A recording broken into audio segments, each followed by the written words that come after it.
Kalau pekerjaannya tersedia, orang tidak ter-PHK, tidak akan ada apa-apa. Tapi kalau PHK terus terjadi, kelas menengahnya makan tabungan udah habis, mau ngambil uang JHT nggak boleh. Ini kayak Korea Selatan tahun 97 nih, Mas. Jadi kalau Korea Selatan tahun 97 itu, kelas menengahnya itu mengalami gagal bayar reksadana, mengalami gagal bayar asuransi dana sosial, protes mereka. Makanya di mereka perlawanannya jadi perang kelas, Mas, antara kelas tengahnya dengan caibolnya. Karena dia menganggap duitnya dicuri sama caibol, sama oligarki. Zaman Pak Harto, ya, yang non-pri selalu mengatakan dia tidak punya hak untuk berpolitik, meskipun dia bisa kaya, ya kan bisa jadi oligarki sebesar apa. Tapi saya selalu bilang dia nggak punya hak politik. Jadi artinya apa? State dalam hal ini aktornya Soeharto masih cukup kuat, powerful mengendalikan dia. Ibaratnya kamu nggak bisa apa-apa kalau nggak ada saya. Sekarang kan beda, Mas. Sekarang dengan segala macam pemilihan pilkada langsung, ya kan, pemilu langsung segala macam, akhirnya semua orang datang rame-rame ke oligarki ini. Bahkan saya ingin menyoroti ya, Mas, terlepas ini akan pro kontra terhadap teman-teman gerakan anti korupsi. Yang Prabowo bilang koruptor kalau tobat balikin duitnya, itu nggak apa-apa. Tapi yang saya kritik, kenapa kok diam-diam?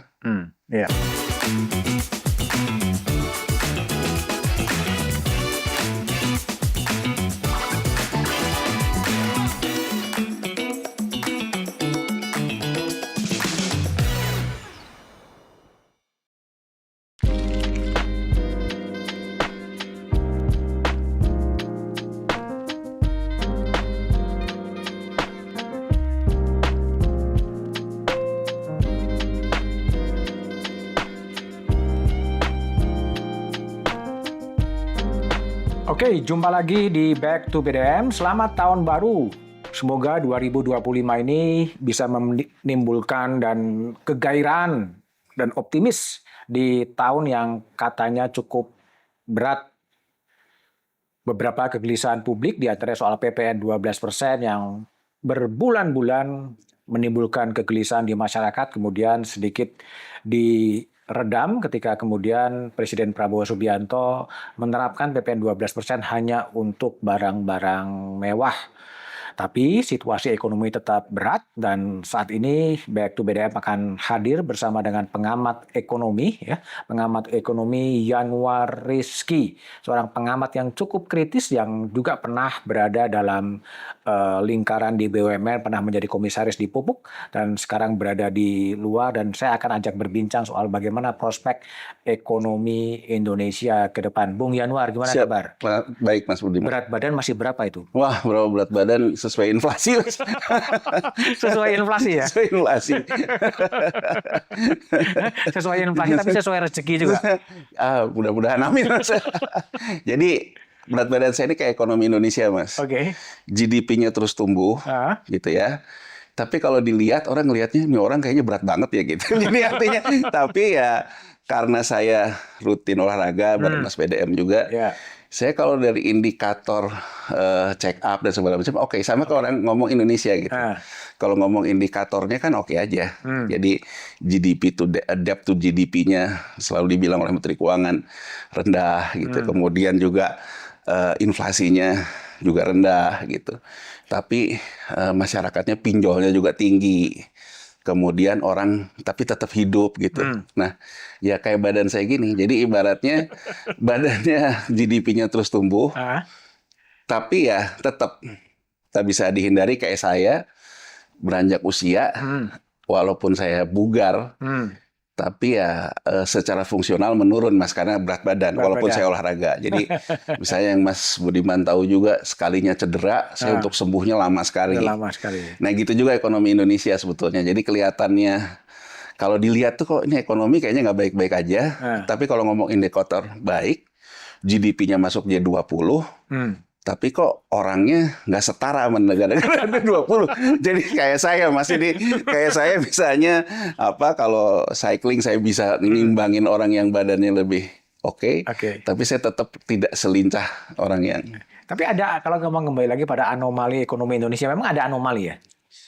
Ada, Mas. Jadi sebetulnya kalau kita bicara ekonomi Indonesia ini kan Gini Mas, kita mungkin harus lihat dulu antara sebelum reformasi sama sesudah reformasi. Nah, ekonomi Indonesia ini kan sebetulnya sebelum reformasi itu tertata lewat pelita dan repelita. Gitu ya. Nah, dalam mengatasi krisis inflasi yang besar sampai 70% dan sebagainya, kan sebetulnya penataannya reforma agraria di zaman Orde Baru awal-awal dengan program transmigrasi. Ya kan, transmigrasi itu kan reformnya kita. Jadi artinya bahwa dibuatlah, disiapkan tanah, memindahkan penduduk, kemudian disitulah bertani. Jadi kalau kita lihat bertani sawah itu bisa kita bilang dua Mas di dunia ini. Bertani secara budaya, ya yang itulah bertani seperti petani kita, petani Cina. Ada bertani sebagai sebuah industri yang orang bilang mekanisasi, yang kemudian sekarang berangkat ke food estate. Nah, jadi kalau kita lihat, kalau bertani secara budaya untuk sawah, itu kan hanya di Jawa, Mas. Nah, kalau kita lihat lagi ke belakangnya, dari zaman kita dijajah VOC sebetulnya. VOC itu memang membagi 3 klaster, Mas Budiman. Kalau kita lihat dari sejarahnya.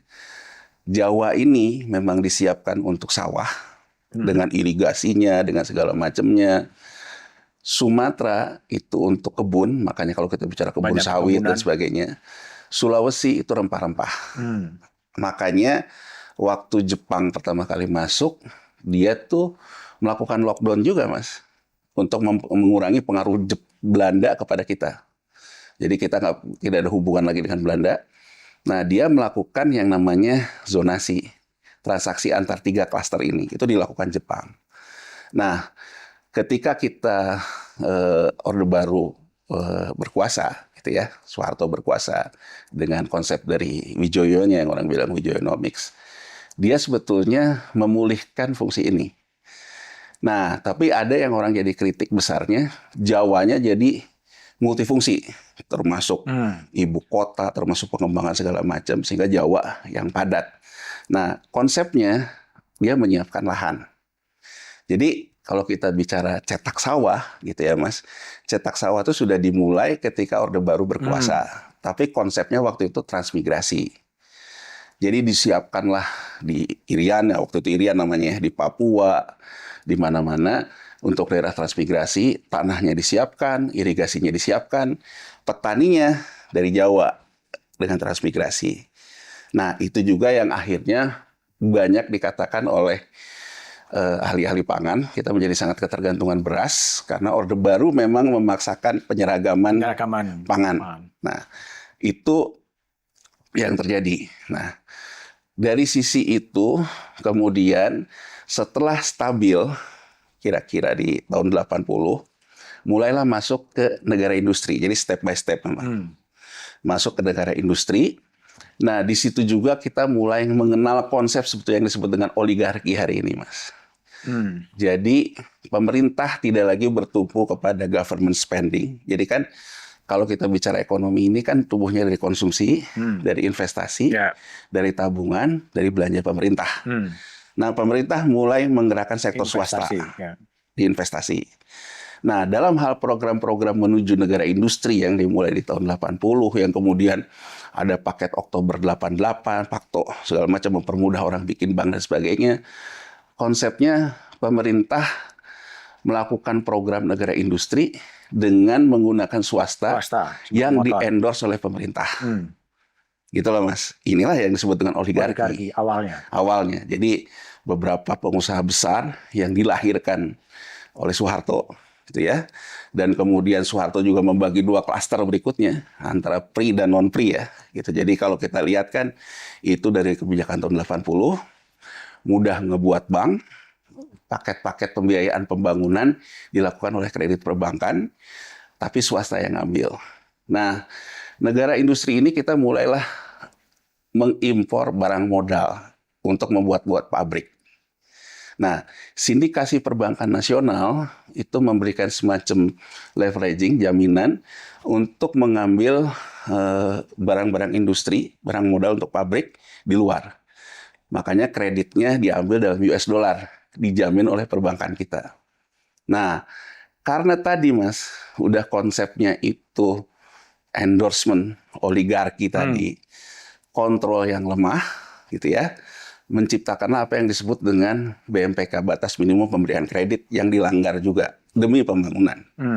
Jadi akhirnya oligarki ini punya bank, dia juga yang punya pabrik, dia juga yang membuat sindikasi jaminan kredit di banknya, ngambillah pinjaman ke luar negeri untuk barang modalnya. Sisa dari itu, ya apa yang dikatakan oleh Sumitro, bapaknya Prabowo, dan juga oleh Prabowo, bocor. Korupsi. Jadi artinya ketika misalnya harus ada kata BLC, ketika ada izin untuk pinjaman falas.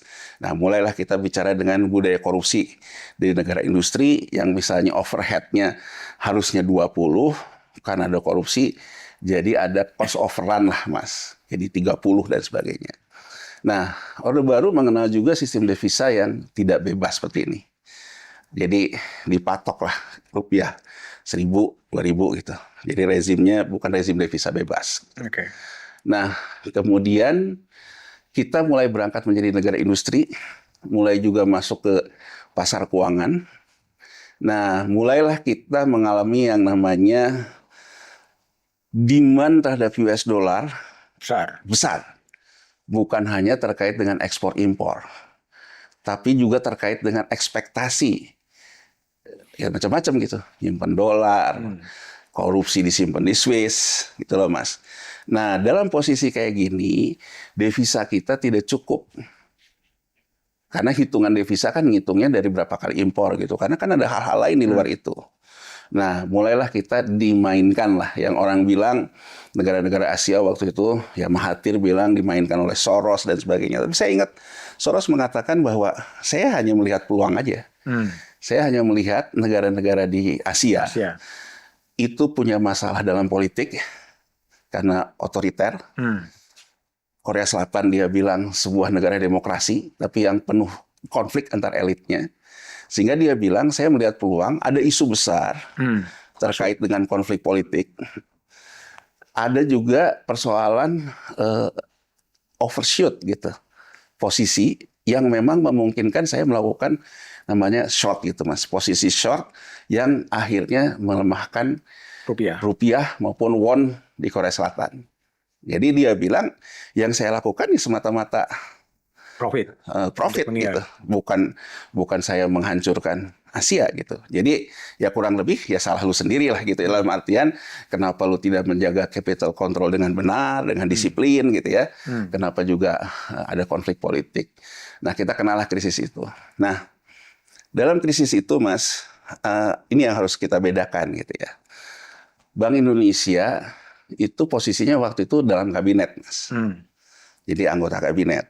Nah, jadi Bank Indonesia juga menjalankan yang namanya kredit program karena dalam kabinet. Jadi Bank Indonesia bisa menjalankan kayak KUR sekarang. Kalau dulu itu dijalankan oleh Bank Indonesia.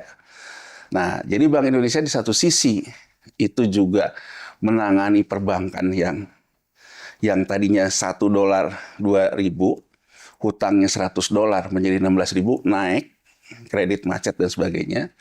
Nah, bantuan likuiditas yang diberikan oleh Bank Indonesia kepada perbankan untuk menjaga perbankan ini dan juga hal-hal lain mengakibatkan cadangan modal Bank Indonesia tidak cukup. Itulah kemudian kita menjadi harus punya hutang IMF. Jadi sebetulnya hutang IMF itu hutangnya Bank Indonesia. Hutang neraca moneter. Nah, LOI IMF itu kemudian mengatur lah.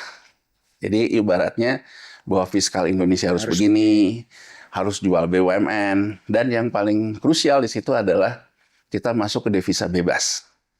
Nah ini Mas, jadi dari penjelasan saya ini, disinilah terjadi perubahan yang cukup fundamental buat kita. Kita setelah LOI IMF sebetulnya desain kebijakannya menjadi sangat tergantung mazhab monetaris. Jadi di ekonomi ini kan ada mazhab Keynesian gitu, yang ibaratnya itu peran negara dalam ke pasar maupun juga pembiayaan pembangunan. Ada monetaris. Jadi kalau monetaris, biarin pasar itu bekerja dengan sendirinya. Jadi negara itu lebih kepada makro lah. Nah, desain kita di LOIMF itu sangat monetaris, devisa bebas. Dan kalau kita lihat tugas yang menjadi stabilisator yang masyarakat gitu ya. Dulunya itu kita mengatasi daya beli masyarakat dua, Mas.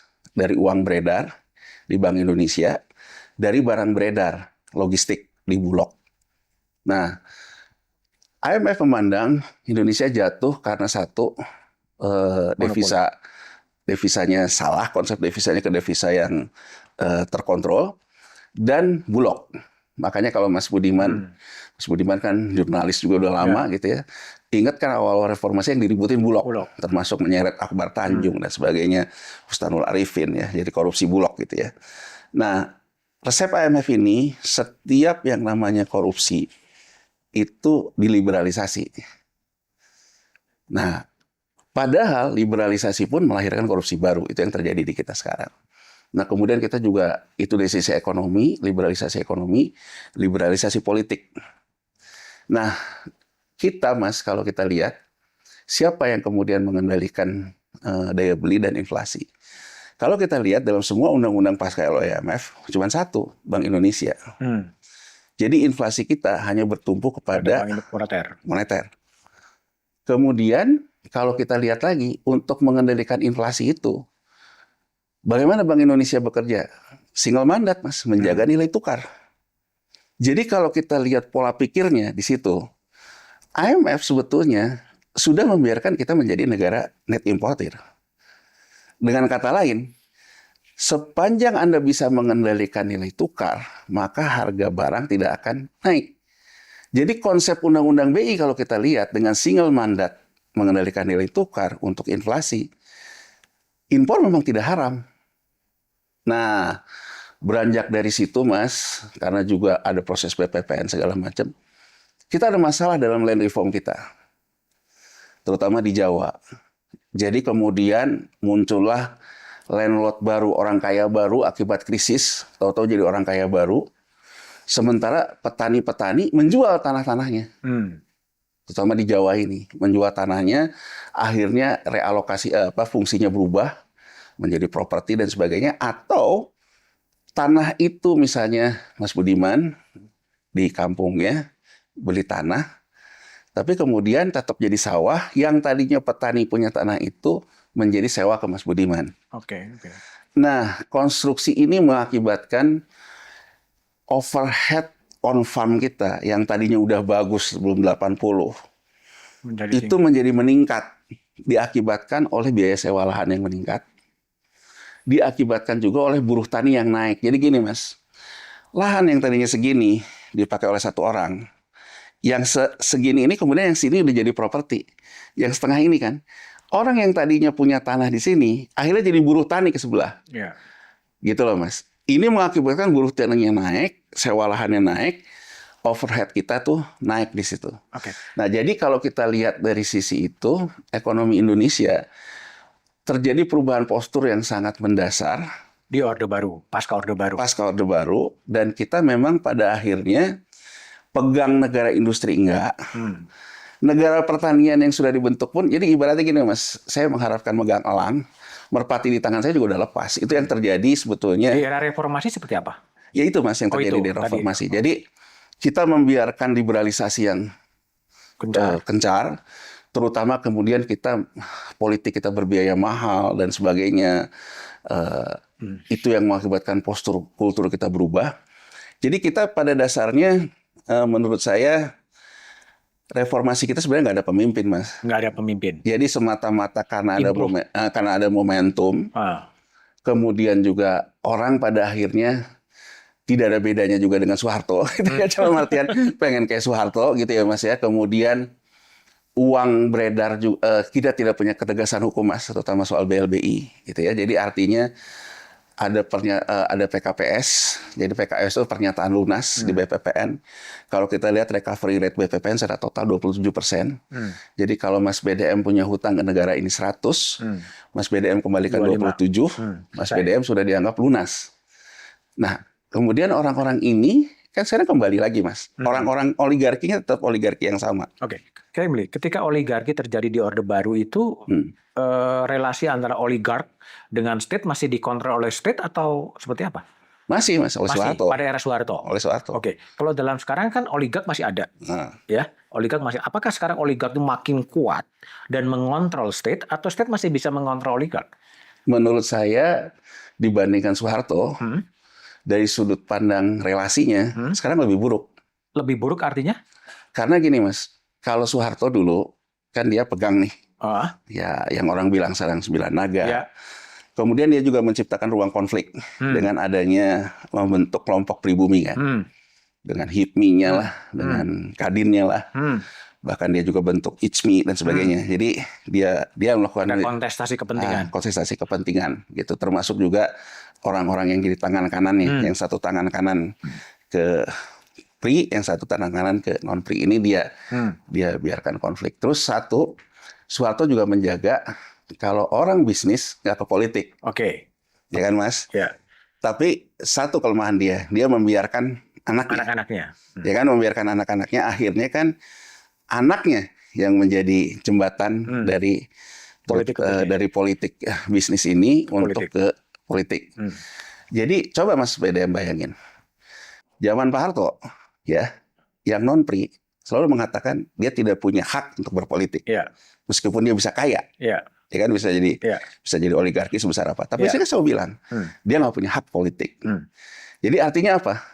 State dalam hal ini aktornya Soeharto masih cukup kuat, powerful mengendalikan dia. Ibaratnya kamu nggak bisa apa-apa kalau nggak ada saya. Sekarang kan beda, Mas.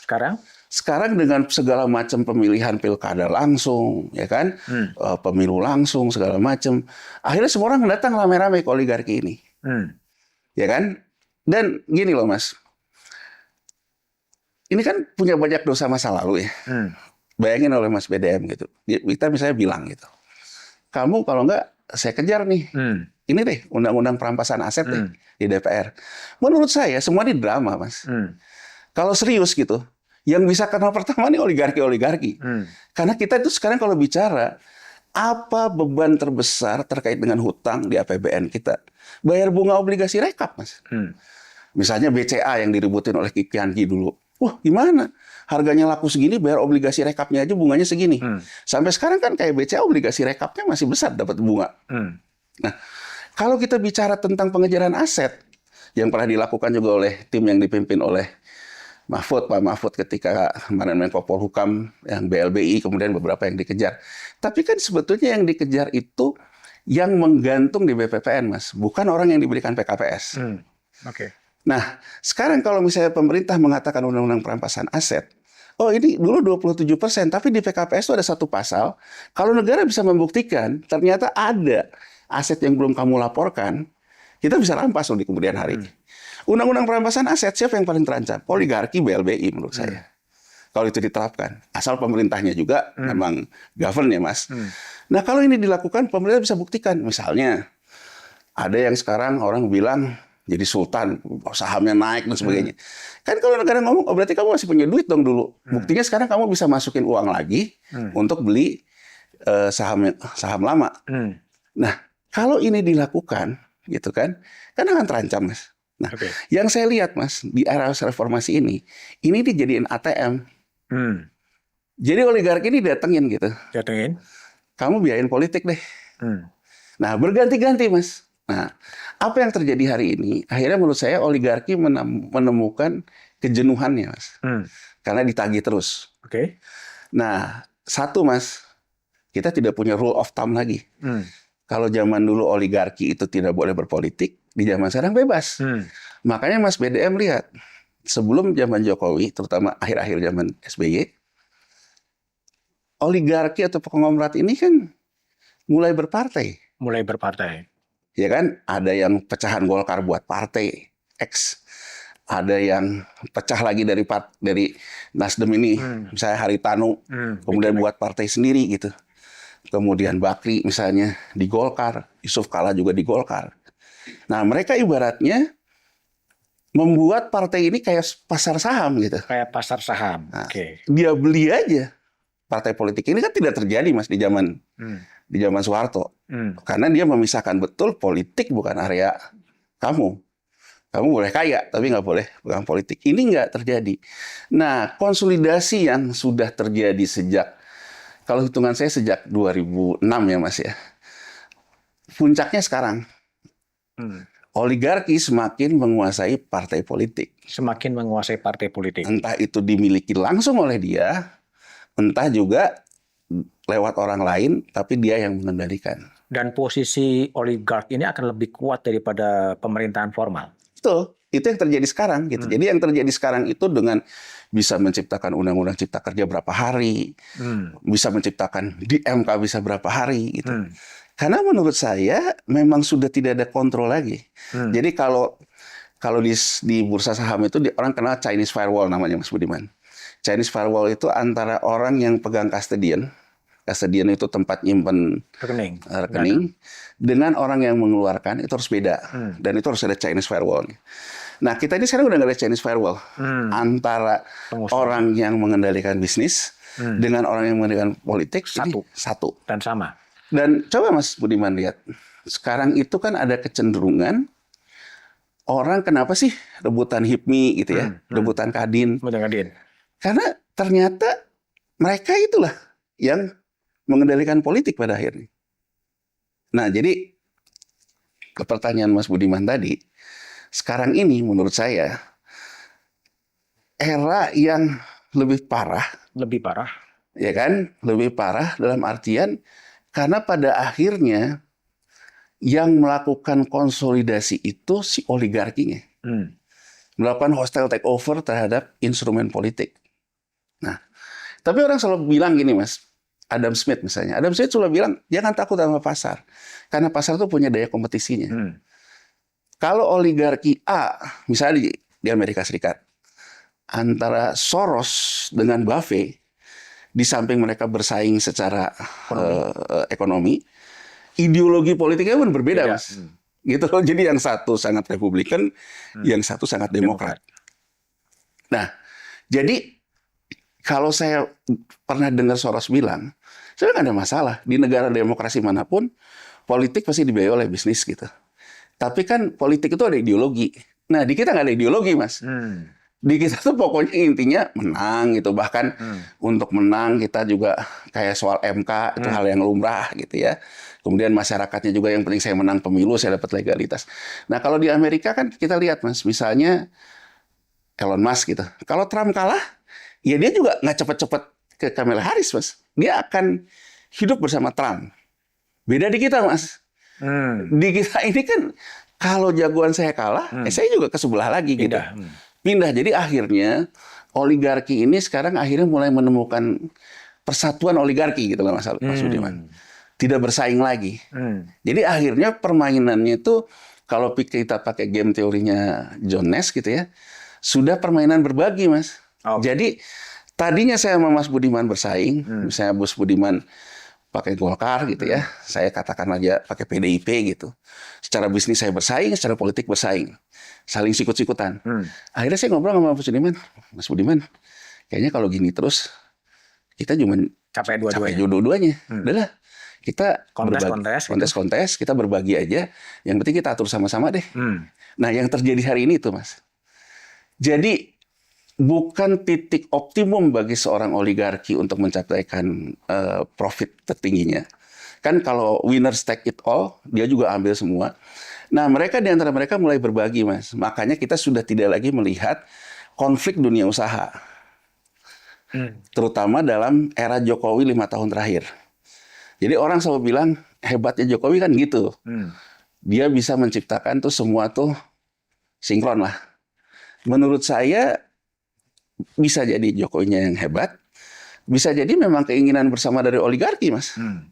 Karena buat oligarki daripada Begitu misalnya ketika dulu biayain Megawati, begitu SBY, si ini dikriminalisasi. Begitu itu akhirnya menang lagi PDIP, yang ini dikriminalisasi. Nah akhirnya di antara mereka timbul kesepakatan, udahlah. Pokoknya kita bisnis saling bagi-bagi deh. Ya kan? Nah kita kendali ini. Itu yang terjadi. Jadi kalau kembali ke pertanyaan Mas Budiman tadi, menurut saya sekarang oligarki yang mengendalikan state. Oligarki yang mengendalikan state. Tapi persoalannya bukan by design ideologi, Mas. Bukan by design ideologi. Jadi kayak kecelakaan sejarah aja gitu. Jadi kayak sesuatu yang... Jadi saya mungkin ingin mengutip apa yang dikatakan almarhum Buya ya. Buya Syafi'i Ma'arif dalam tulisan di Kompas. Kita zaman SBY. Ibarat kampung tanpa pemimpin. Nah sebetulnya menurut saya, kampung tanpa pemimpin ini terus, Mas. Cuman kan orang dulu berharap, Mas, ke figur Jokowi yang seperti itu, dia menganggap itu pemimpin. Jadi sebetulnya kita ini tidak punya kepemimpinan politik.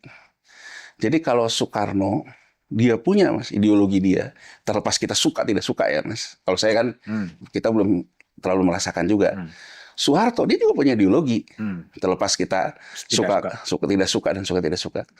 Era reformasi ini sebetulnya tidak ada pemimpin ideologi, Mas. Jadi pemimpin ideologi itu yang menjelaskan bangsa ini way-nya tuh ke sini loh. Ideologinya ini loh. Pilihan kita ini loh. Jadi kalaupun kita memilih oligarki politik itu memang berdasarkan pilihan struktur politik, ini enggak gitu. Ini semata-mata karena urusan itu, Mas. Dan parahnya menurut saya memang problem terbesarnya di aparat penegak hukum. Jadi saya ingat gini, Mas.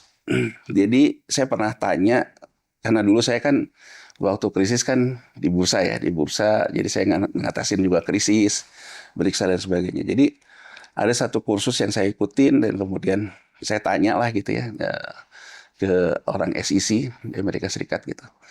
Sebetulnya kalau kita ngatur pasar ini, kalau kita kendalikan terlalu ketat, pasar ini juga menjadi tidak liquid gitu. Nah jawabannya menarik, Mas. Jawaban menurut dia, biarin pasar itu bekerja. Tapi kalau ada apa-apa, ditemukan, tidak ada ampun untuk dihukum. Dan itu yang dilakukan di Amerika, Mas. Coba lihat, Madoff gitu. Begitu, ini langsung dia hukum. Di kita, Mas, kalau ketahuan, 86 juga sama PH-nya. Rusak, Mas. Jadi kalau menurut saya, kalau kita konsisten terhadap sistem pasar, siapapun yang ketahuan, dihukum, Mas. Misalnya Timah kemarin, udah ketahuan dihukum. Nggak ada istilah. Jadi 6,5 tahun. Nah, jadi kita ini sistem pasar enggak. Kalau sistem pasar, Mas, dia membiarkan juga pasar itu bekerja dengan segala macam sistemnya. Tapi kalau ketahuan, nggak ada ampun. Itu sistem pasar.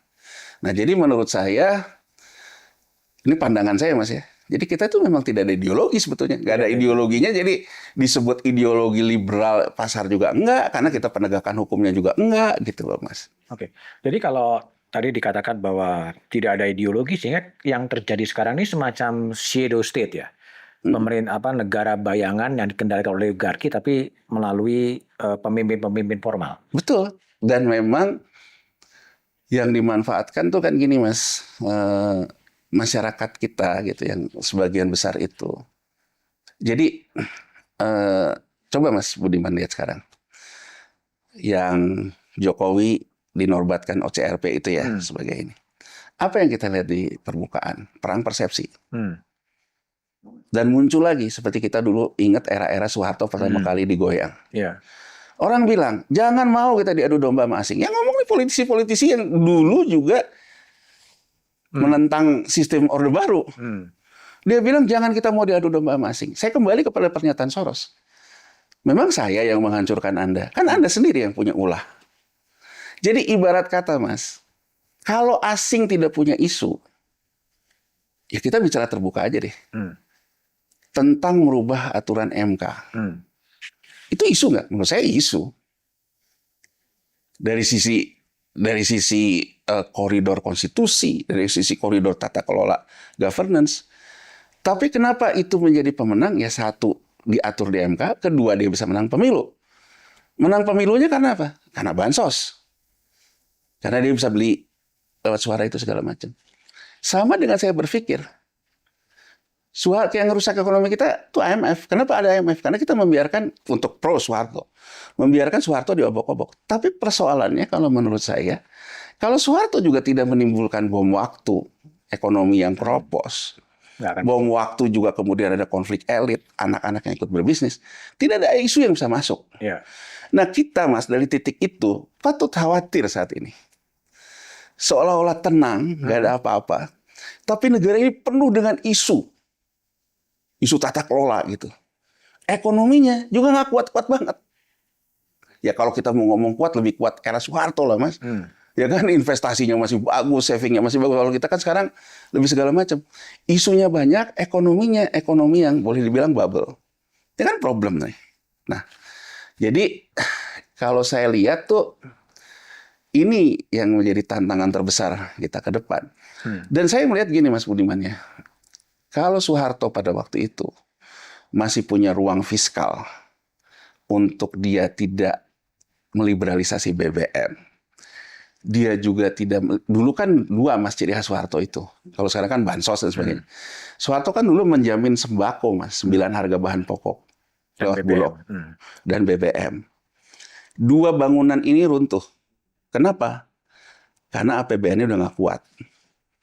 Jadi Soeharto itu kan menopang kekuasaan trickle down efek ke bawah. Jadi oligarki di atas dia bagi, bawahnya dia bagi melalui belanja negara. Lewat subsidi BBM, lewat sembako. Dua ini dia udah nggak bisa lagi, Mas. Karena persoalan uang APBN-nya udah nggak ada, fiskalnya nggak ada. Dia harus meliberalisasi BBM. Dia juga punya problem di sembako. Yang di bawah mulai gelisah. Yang di tengah kejepit. Karena kena PHK, karena yang di atasnya kena BMPK dan sebagainya, krisis segala macam. Ini pemantiknya pada akhirnya yang di bawah ngejarah yang di tengah kehilangan pekerjaan, yang di atasnya kabur keluar. Itu kan yang terjadi. Jadi kalau kita lihat, tapi kalau kita tanya ke yang di bawah ini, sampai sekarang kalau kita ke desa-desa masih ngomong Soeharto is the best loh, Mas. Ya kan? Tapi maksud saya, tidak ada juga relasi politik yang ajak loh. Sepanjang mereka tidak mendapatkan apa yang ingin mereka dapatkan, mereka demonstratif juga. Nah, jadi saya ingin mengatakan, hati-hati nih. Ya kan? Situasi sekarang.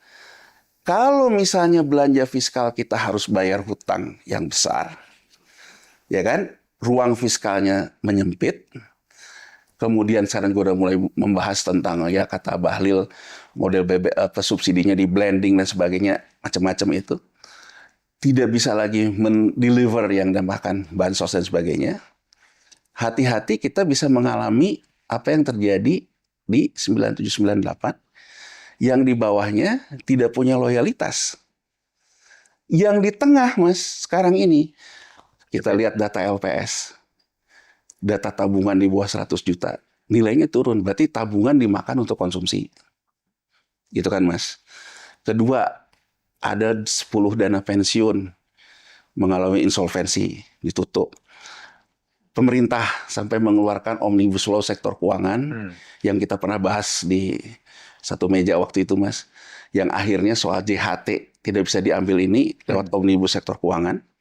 Jadi tidak bisa diambil, gitu kan, sebelum usia 58 dan juga kalau kena PHK 10 tahun. Ini menurut saya, kalau pekerjaannya tersedia, orang tidak ter-PHK, tidak akan ada apa-apa. Tapi kalau PHK terus terjadi, kelas menengahnya makan tabungan udah habis, mau ngambil uang JHT nggak boleh. Ini kayak Korea Selatan tahun 97 nih, Mas. Jadi kalau Korea Selatan tahun 97 itu, kelas menengahnya itu mengalami gagal bayar reksadana, mengalami gagal bayar asuransi dana sosial, protes mereka. Makanya di mereka perlawanannya jadi perang kelas, Mas, antara kelas tengahnya dengan caibolnya. Karena dia menganggap duitnya dicuri sama caibol, sama oligarki. Kita ini tanda-tanda ke arah kayak model Korea Selatan tahun 97. Ada tandanya. Ada. Dan Mas Budiman, ini kita ngelihat history repeat on itself kalau kata orang politik. Kalau kata orang di bursa, Mas, stock repeat on itself. Makanya ada orang-orang yang technical, yang ngelihat pola. Kalau dulu pernah di sini, nanti pasti akan ke sini lagi. Nah, kalau kita lihat stock repeat on itself, history repeat on itself, kita lihat Korea Selatan, Mas. Korea Selatan, Mas, 96. Kim Yung Sam itu nangkap Roh Tae-woo pakai isu korupsi. Oke. Kemudian Chun Dok-wan. Kemudian mereka ngelawan, Mas. Ngelawan lewat CNN, ngebongkar korupsi anaknya Kim Yung Sam. Akhirnya saling gigit. Jadi ibarat pepatah. Itu, Mas. Jadi saling gigit. Kalau kita lihat, Mas, fenomena sekarang mulai nih gigit nih ke arah Hasto misalnya. Kita tahu lah. Dan membiarkan konflik yang berlarut-larut antara Jokowi sama Mega dan PDIP dan sebagainya gitu. Dan kelihatannya Prabowo, ya saya bukan orang politik ya, tapi saya lihat Prabowo memberikan ruang itu terus berkembang. Ya kan, Mas? Nah, mulailah sekarang muncul orang ngeributin Koni Bakri bawa segala macam. Saya kok ngelihat kayak Korea tahun 96 ya. Elitnya mulai berantem, mulai saling gigit, kelas menengahnya udah mulai makan tabungan, dana jaminan sosialnya juga di hold by aturan, sementara PHK kan terjadi. Ngeri, Mas. Ngeri loh. Jadi ya saya sih rasa gitu ya, saya selalu mengatakan juga, Mas, menurut saya Prabowo orang yang sangat tahu soal intelijen lah. Bahkan Prabowo mengalami masa-masa ini. Bahkan dibandingkan kita, Prabowo ngomongin kayak gini sama bapaknya udah dari kecil, Mas. Ya kan, ngelihat krisis Eropa lah, krisis industri segala macam. Dia orang yang sangat tahu. Tapi dalam perjalanan dari Oktober sampai sekarang, saya kok ngelihat tidak ada leadership dia, Mas. Untuk, kan gini, Mas, kalau kata Einstein, kalau dua titik berkonflik, ke titik ketiga, ini kan antara Mega, Jokowi, dan PDIP berkonflik. Ini kok menurut saya malah dibiarkan ya? Dibiarkan. Dan bahkan kelihatannya Prabowo menikmati. Dan kecenderungannya memang kelihatannya dia sangat sama Jokowi gitu. Coba, Mas, sejak reformasi dari Megawati ke SBY. SBY begitu memerintah pertama kali, dia mencoba membumi hanguskan Megawati secara persepsi publik. Jokowi, SBY juga sama. Baru kali ini loh, Mas. Presidennya berganti dan presiden yang berkuasa terus memberikan panggung kepada presiden sebelumnya. Apa yang terjadi? Saya nggak tahu antara Jokowi sama Prabowo apa yang terjadi. Tadinya saya berpikir Prabowo ya seperti layaknya politisi, Mas. Yang penting elektoral, dia merasa bahwa untuk elektoral harus menang lewat bansos segala macam, sehingga dia perlu salaman sama Jokowi gitu ya. Jadi artinya tadinya saya berpikir setelah menang ya dia akan menjadikan diri dia. Tapi kok ternyata dalam perjalanan enggak gitu. Ya kan, ternyata tidak sesuai dugaan saya. Tadinya dugaan saya ya politisi lah, ya kan, pragmatis untuk elektoral, dia jalan, setelah itu dia akan jalan. Sejauh ini enggak. Jadi kalau menurut saya, satu sisi dalam pidatonya ketika di PAN itu loh, Mas, dia kan bilang, kita mau buka-bukaan. Buat apa buka-bukaan antar presiden, kata dia kan gitu, Mas.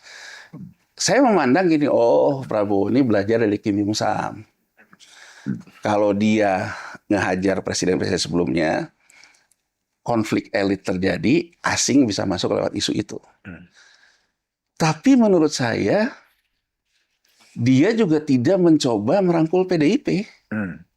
Mungkin ingin merangkul ya, tapi mungkin ya nggak tahu lah antara sama Jokowi dan segala macam. Ya kalau menurut saya, kalau misalnya ke PDIP ini juga ada masalah, karena ada Jokowi segala macam, ya kita kan harusnya tidak membiarkan ini berkembang. Ini menurut pandangan saya, Mas. Nah, jadi saya di titik ini, wah, kok kayaknya kita nih kayak Korea Selatan ya. Negara demokrasi yang sebetulnya elitnya itu kelihatan tidak ada apa-apa. Tapi bertikai. Tapi saya bicara dengan beberapa teman-teman social movement ya, Mas Budiman ya. Mungkin kalau kita ingin masuk ke negara maju, kita memang mungkin kayaknya mesti masuk ke patahan sejarah. Seperti Korea Selatan. Karena Korea Selatan setelah 97 kelas menengahnya luar biasa, Mas. Karena dengan shareholder movement-nya ya, jadi gerakan kelas menengahnya melawan, dia benar-benar cebol dilawan gitu. Jadi reformasi undang-undang sebagainya. Inilah Korea Selatan hari ini yang kita lihat ya. Jadi kelas menengahnya tumbuh ya, industrialisnya tumbuh. Kadang saya pikir gitu, oh mungkin Indonesia membutuhkan itu. Tapi kadang saya juga berpikir, wah tapi kalau krisis itu berat loh biayanya. Jadi saya kadang-kadang berharap orang seperti Prabowo gitu, itu bisa melakukan apa yang dilakukan misalnya oleh Franklin Roosevelt gitu loh, Mas. ketika Amerika krisis besar, ketika dia jadi presiden, dia bilang yang dibutuhkan cuma concerned citizens think out of the box. Concerned citizen itu kan elit, Mas. Bukan rakyat kecil yang butuh bansos, itu elit ya. Yang think out of the box, di luar kenyamanannya. Yeah. Nah, jadi kalau menurut saya tetap berharap Prabowo bisa memimpin concerned citizens ini.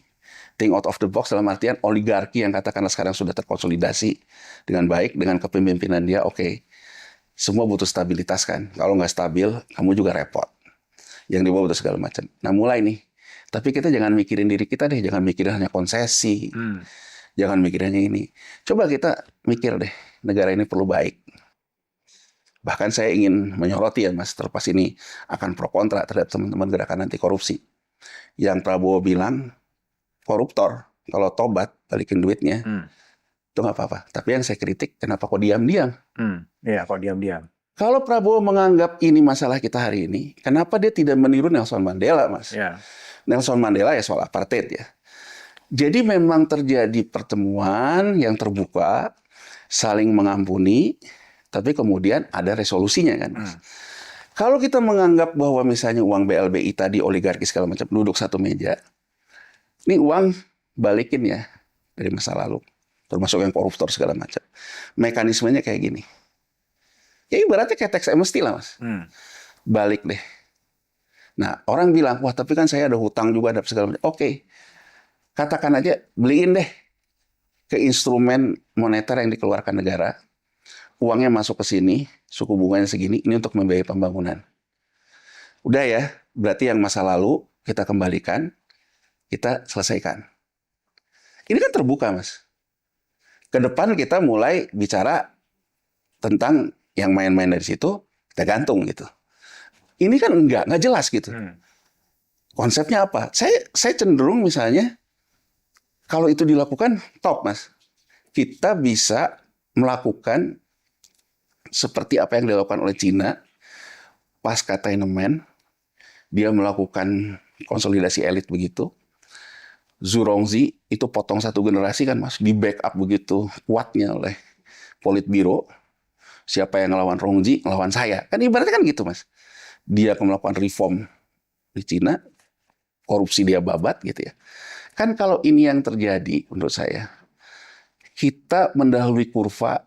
Saya ingat betul Mas, Cina itu mengatakan di Politbiro-nya tahun 989, kalau saya nggak salah 89, lupa saya, antara 90 gitu. Dia bilang bahwa Asia ini akan krisis di depan. Sebelum kita krisis, kita mendahului kurva.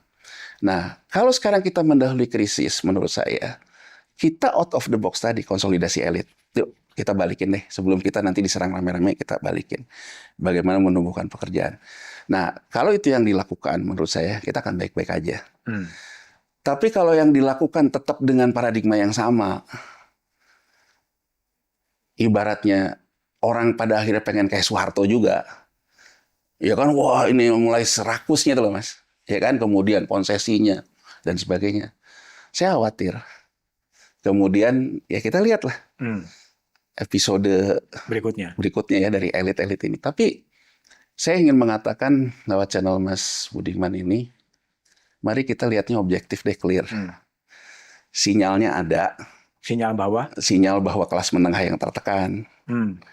Sinyal bahwa kemudian fiscal cliff kita juga udah kelihatan. Kan PPN ini kan karena ada fiscal cliff, Mas.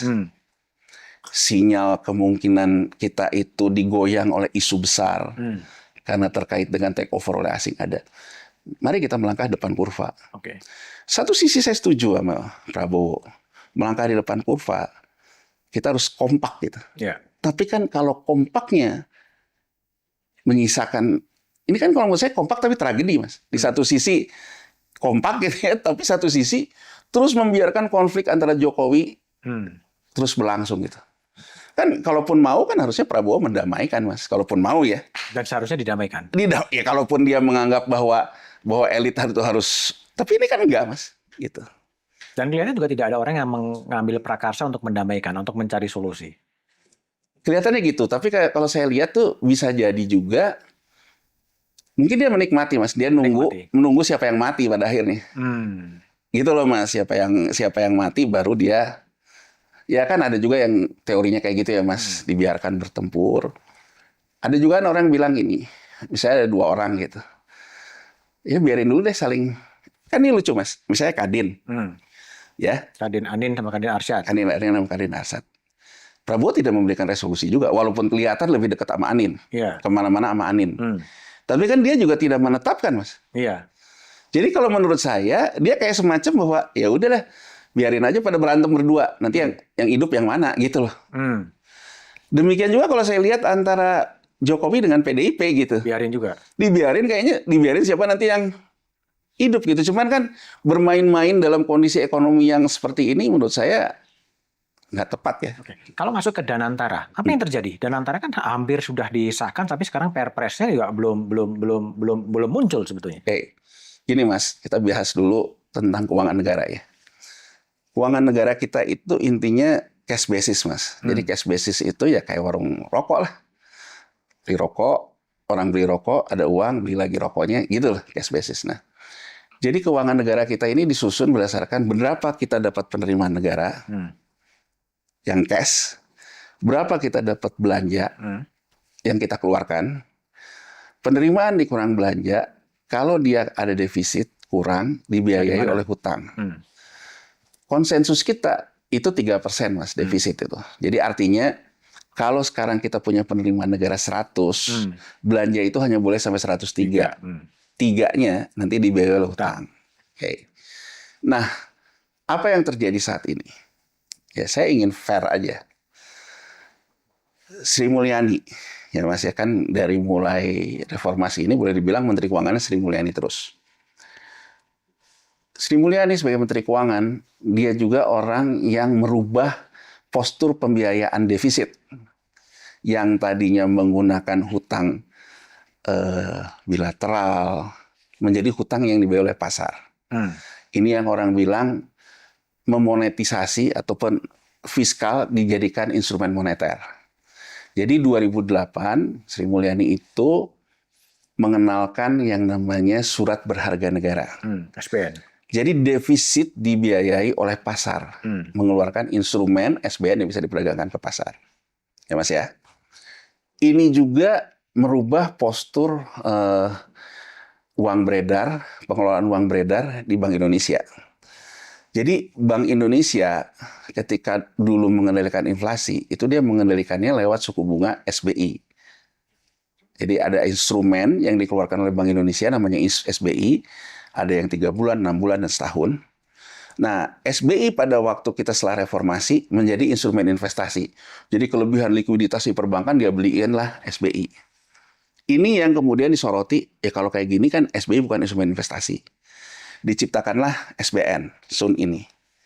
Sun ini bunganya rata-rata sejak kita terbitkan sampai hari ini, bunganya itu rata-rata di 7%. Nah, orang bilang, nih masa kita 7%, Vietnam 3, Thailand 2, dan sebagainya gitu. Kalau kita lihatnya hari ini, kita mengatakan bahwa apa yang dilakukan mengakibatkan kita punya daya tahan terhadap krisis ini. Jadi gini Mas, ketika Amerika Serikat mengembalikan suku bunganya ke atas, maka terjadi selisih suku bunga antara surat utang negara maju dengan negara berkembang. Amerika itu kemarin sempat ke angka mau ke 9, tapi nggak terjadi. Kita tuh kan di 7, Mas. Jadi pengaruhnya terhadap stabilitas makro kita tuh rendah.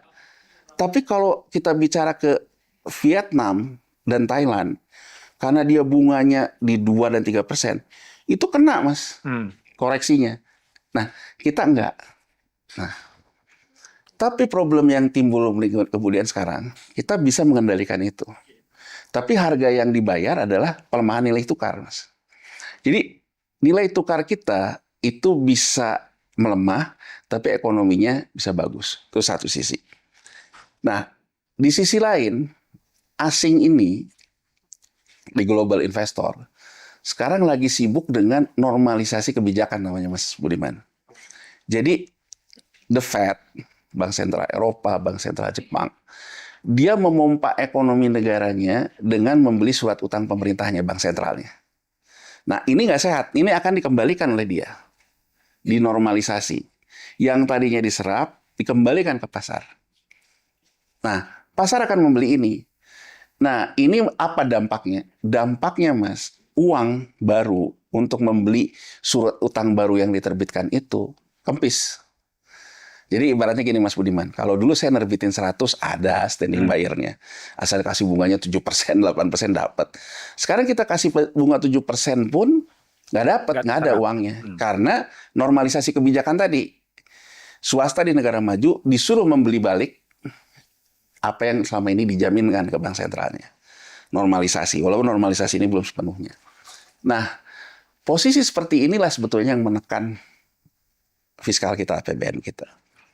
Kemudian, ini yang harus kita cermati, Mas, apa yang terjadi sebenarnya terhadap PPPN. Ya. 2005, 2006, 2027, kita terjadi hutang jatuh tempo, Mas. Jumlahnya 850 triliun per tahun. Tahun ini kita jatuh temponya 400 triliun, Mas. Jadi ibaratnya tahun depan ini 2 kali jatuh temponya. Nah, kalau kita cermati, Sri Mulyani mengatakan bahwa kita yang usah takut terhadap utang jatuh tempo. Karena kita bisa revolving. Dia bilang. Revolving itu artinya apa? Membayar yang 400 triliun jatuh tempo ini dengan menerbitkan surat utang baru. Ya, konsekuensinya bunganya naik lah, Mas. Ya, dalam arti di revolving. Nah, yang ingin saya beri gambaran secara matematik aja, Mas. Mas Budiman gitu ya. Kalau sekarang pemerintah punya penerimaan di 2025, belanja di bawahnya ini setelah belanja rutin, ada peningkatan, Mas, untuk bayar hutang jatuh tempo, masuk ke belanja. Di mana bayarnya? Penerbitan hutang baru untuk membayar hutang. Itulah kenapa PPN naik. Karena pemerintah tidak menginginkan terjadi pembahasan menaikkan defisit di atas 3%, terutama Sri Mulyani. Sri Mulyani tidak menginginkan itu. Walaupun awal-awal dulu Hasim mengatakan, ya kita bahas aja peningkatan utang itu. Defisit. Nah, kalau defisitnya tidak dinaikkan, sementara hutangnya juga dipakai untuk membayar gali lubang tutup lubang, maka penerimaan harus naik. Nah, penerimaan harus naik, ekonomi kita bertumbuh pada konsumsi. Naikin aja tarif PPN. Jadi, yang ingin saya gambarkan, kenapa PPN naik mengatasi shortfall, Mas. Shortfall-nya karena apa? Karena terjadi peningkatan belanja akibat ada hutang jatuh tempo. Penerbitan hutang juga dipakai untuk ngatasin hutang. Jadi harus ada penerimaan baru. Maka secara matematis penerimaan saya naikkan dengan naikin PPN. Gitu loh, Mas. Naikin PPN. Nah, ini kan tidak mulus, Mas. Dan menurut saya ketika kita bahas tadi, kelihatannya Presiden Prabowo kan katanya bertemu dengan seluruh pimpinan Kim. Takut kayak Korea Selatan. Takut ini jadi pemicu konsolidasi kelas menengah. Coba Mas Budiman, perhatiin deh. Kalau kita lihat medsos. Dari awal Jokowi dulu. Dulu, apapun Jokowi ngomong benar. Sekarang, orang semakin ke sini, yang kemarin juga ikut milih di 58%, beberapa udah mulai ngomong, oh kalau gini saya nggak mau milih, tahu-tahu naik pajak kan. Jadi kalau kita lihat sinyalnya, Mas, sudah terjadi konsolidasi kelas menengah loh, di musuh bersamanya. Kelihatannya ini yang ditakutkan. Nah, kalau ini ditakutkan, kemudian ada makan siang gratis, mesti bayar hutang, berarti harus ningkatin jumlah defisit dong, nerbitin hutang baru. Problem juga muncul, Mas. Kalaupun juga hutangnya katakan dinaikkan ke 5%, siapa yang mau beli? Makanya mulai lagi muncul ide-ide kreatif baru. Adalah Tapera. Itu kan menciptakan uang baru yang ujung-ujungnya nanti untuk jadi standing buyer surat utang. Gitu loh, Mas. Muncul segala macam. Tapi kan logikanya itu kalau kelas menengahnya baik-baik saja, Mas. Masih punya pekerjaan, tidak ada PHK, dikarenain Tapera segala macam. Itu juga permainan berisiko tinggi. Itu ya, Mas ya. Nah, kalau saya nggak mau naikin defisitnya, tapi saya ingin membiayai pembangunan, gimana? Itulah muncul konsep Danantara, Mas. Jadi membiayai pembangunan di luar APBN. Di mana itu? Di BUMN. Gitu loh, Mas. BUMN ini, Mas, Kalau dikonsolidasikan jadi super holding satu, yang disebut Danantara, dia punya neraca atau balance sheet itu sekitar 15.000 triliun asetnya. Hutangnya kalau saya nggak salah sekitar 8.000 lah. Jadi dia masih punya leverage 7.000. 7.000 leverage katakan aja ya 1:10 lah. Saya masih bisa ngambil 70.000 triliun lah untuk pendanaan baru. Idenya begitu. Jadi idenya itu Danantara melakukan konsolidasi laporan keuangan BUMN, menciptakan leverage baru, menerbitkan obligasi pembangunan yang dikeluarkan oleh Danantara. Nah, walaupun timbul isu juga siapa standing buyer-nya. Karena kan tetap aja urusannya siapa standing buyer-nya. Nah, jadi dengan sekarang membatalkan PPN, bacaan saya, proyeksi saya, Prabowo pada akhirnya akan memilih speed-nya dia untuk mewujudkan Danantara itu cepat. Speed-nya ini kan sempat tersendat ya karena kepentingan elit, Mas. Kalau misalnya Danantara, semua BUMN ini pindah ke Danantara, penguasanya kan pindah. Gampangnya yang tadinya dikuasai Erick Thohir jadi Mulyaman Hadad. Gitu. Kita bicara realnya aja, emang Erick mau yang tadinya menggunakan BUMN untuk segala macam glorifikasinya termasuk PSSI ya kan, yang segala macam akhirnya tidak bisa mengendalikan itu, pindah. Ini kan Mas isunya. Terus isunya lagi kan Danantara ini ke depannya akan modelnya seperti apa? Yang saya dengar katanya modelnya akan model komisioner. Jadi Mulyaman itu ketua Dewan Komisionernya, nanti ada kalau di Malaysia kan Perdana Menteri, posisi Mulyaman tuh di Perdana Menteri, nanti vice-nya itu Menteri Keuangan, mewakili pemerintah, nanti ada yang mewakili publik dan sebagainya. Yang saya dengar tuh nanti yang mewakili pemerintahnya juga bukan Menteri BUMN, yang saya dengar Menteri Investasi. Rosan. Jadi ya saya lihat ya ibarat kata gitu kalau kita bicara simpelnya, ya dari sisi Rosan dulu kan situ megang BUMN karena ketua tim ses. Ketua tim ses kan sekarang saya. Saya juga kan perlu bagi-bagi, ya kan bagi-bagi segala macam. Jadi Danantara ini rusak oleh beginian loh. Saya rusak oleh orang-orang yang tadinya temen kemudian rebutan gitu loh Mas. Jadi rebutan segala macam rusak oleh kayak ginian. Tapi kalau dari sisi konsep, dari sisi ide, menurut saya konsep dan idenya benar gitu dalam artian pembiayaan pembangunan. Tapi Prabowo tidak bisa menyelesaikan juga ya kontestasi kepentingan antar elit ya? Itu Mas yang kita bicarakan tadi. Saya tuh melihat kok Prabowo tuh kayak membiarkan aja gitu orang apa berkonsentrasi itu gitu. Cuman kalau dengan sekarang membatalkan PPN, menurut saya kelihatannya dia sudah tidak punya ruang ya untuk tidak punya ruang selain dia mempercepat Danantara beroperasi. Nah kalau nggak dari mana Mas pembiayaannya? Kita akan defisit, dia akan mempercepat Danantara beroperasi. Dan Erick akan berada dalam posisi yang lebih tersudut gitu sebenarnya. Karena konsepnya gini Mas, jadi konsepnya yang saya lihat Danantara ini kan mengambil Pertamina dulu, PLN, bank pun BTN enggak. Jadi semua yang diambil Danantara itu Mas, yang itu gede-gede. Udah 90% aset BUMN. Nah, yang 10% itu katanya masih ditinggalkan di Menteri BUMN. Ya ibarat kata Mas, gini loh Mas, saya bicara yang real aja deh.